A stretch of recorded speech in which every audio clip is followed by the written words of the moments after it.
mentioned us doing a mass here almost 10 years ago. We've actually done masses here a couple of times, and we've done other retreats. And one of the times that we did it here, this particular mass, it was videoed, and there was a priest earlier doing baptisms in here, and he said, "Oh, I very much like what you do. I've got a DVD over here." And so it probably was filmed in this church. And so I remember people being very joyful and very ready to enter into the mass, as some of you guys are today, and some of you guys too. And so first of all, I congratulate you. So many of you freely choosing to come, so why don't you give yourself a little round of applause. It's very encouraging and very unusual. Just in case anybody is a stickler for canon law, because you're not accustomed to having somebody who's not a priest, even though I'm wearing black, I'm not a priest. And so as you're not accustomed to having somebody who's not a priest speaking to you at this point, I want you just to know that we're not breaking the rules, and the Vatican approves, because the rules are that somebody who is not a priest or a deacon cannot give you a sermon or a homily, because we're not qualified to do it. But any person, so that means you too, could be called up by the celebrant, as Father called up me, to be able to give your personal story. As I'm speaking to you, it's possible that you don't know anything about me other than what you just heard. So it seems really only fair that first of all I should tell you a little bit about my own story, and so, as Father said, how I came to be doing this. Now, as I've been speaking to you, first of all, some of you have been thinking there's something wrong with me because I don't sound quite right, no? That's probably because I came from somewhere else. Where was that? Anybody remember? Great Britain. Anybody ever been to Britain? Okay, well that means I should take you there right now, yes? Shall I take you there? Okay, I want you to do exactly as I do.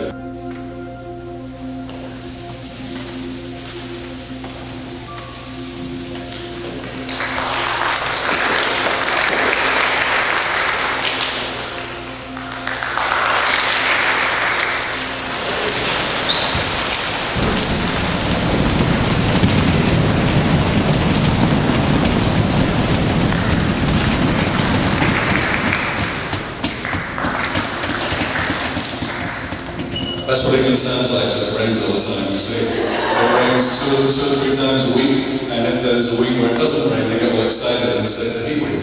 And so my Catholic school that I went to, I kind of felt a bit like this about it, really. It was sort of like, you know, I thought everything dull and boring was connected to God, and everything enjoyable and exciting was sinful and connected to the devil. You don't think that, do you? Anybody who want a dull and boring life? Anybody who want an enjoyable, exciting life? Okay. You know, I could see, as we started, you know, the first songs of the Mass, and I could see a few of you kind of swaying, smiling, and clapping. And I know you like music, right?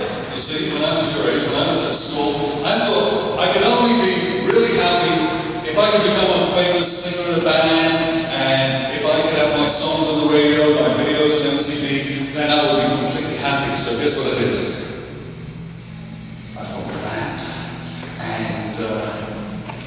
In 2-3 years, we found ourselves traveling around the world in 30 countries, giving concerts in big stadiums, and I saw them on the radio, the videos on MTV. Still, I was not happy. So one day, I said, if all the world has to offer is not enough, then maybe there's something outside of this world. So God, if you're really there, I want to know. Now, my band actually is not that well known in America. It was more of a cult thing with MTV audience at the time. For those of you who are a bit older, nearer to my age, it was in the same era as Duran Duran, you know, Boy George, Depeche Mode. But the rest of you who are much younger, you've never heard of most of those people, have you? Would you like to see a little video of it? Yeah? You sure? I don't want you to be too shocked and horrified, because I was the lead singer of this band. It's called Classics Nouveau. Some people told me there's a character in Harry Potter now who looks just like I used to look when I was the lead singer in this group.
can tell you were very shocked and horrified, weren't you? I don't blame you. But during that time, you see, when I was doing all of that, I was not going to church. I didn't really know about God and that God was real. And like many other people of my generation, of your generation and younger, we were thinking that church is just boring.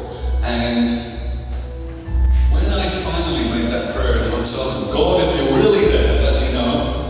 And he answered me, not instantly, not with a big voice from heaven, but God always hears our prayers. Many of you think, why doesn't God hear my prayers? Well, I sometimes wonder, do you speak his language when he answers you? Because God usually answers us not in the time we expect, not in the way that we expect. So some months later, when I discovered that God really is there, and I was very pleased then that I'd actually been brought up as a Catholic, because I just had to go to confession, and have all my sins forgiven in many years. I was able to right away come to the Mass and receive communion because I was a baptized Catholic. My faith didn't mean very much to me before that, because I thought God was kind of like a mean old man in the sky who would spoil my fun. But once I discovered he was on my side, and even all of the things that I enjoy, they're gifts from God. You see, those of you that enjoy rock music, those of you who enjoy rap music, it's easy to think it's not holy, it's not sanctified. All the things that we want, the things that we like to do, the things that we're able to do, that they have no place in this church. But in fact, they're all gifts that are given us by God. And we can use them to glorify Him, to show people about Him. Yesterday, I had this Mass another place not too far away, and one of my friends who's a rapper sang the song of communion, and people of all ages really appreciated it. He's not able to sing, that's not his talent is to rap. Some of you maybe play a musical instrument. Some of you, if you play the drums or something like that, you think, oh, there's no place for that in church. But in that case, why did God invent the drums? You see, the word, you told me what the word Eucharist means. What did it mean? Thanksgiving.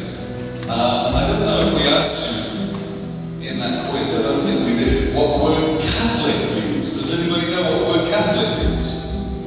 It means universal.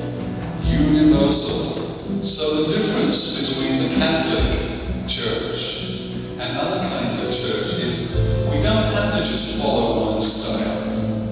If somebody finds God through monks chanting in Latin, that's perfectly fine. If somebody finds God with silent retreats, that's perfectly fine too. If somebody finds God worshipping in the Eucharist with classical music, that's good too.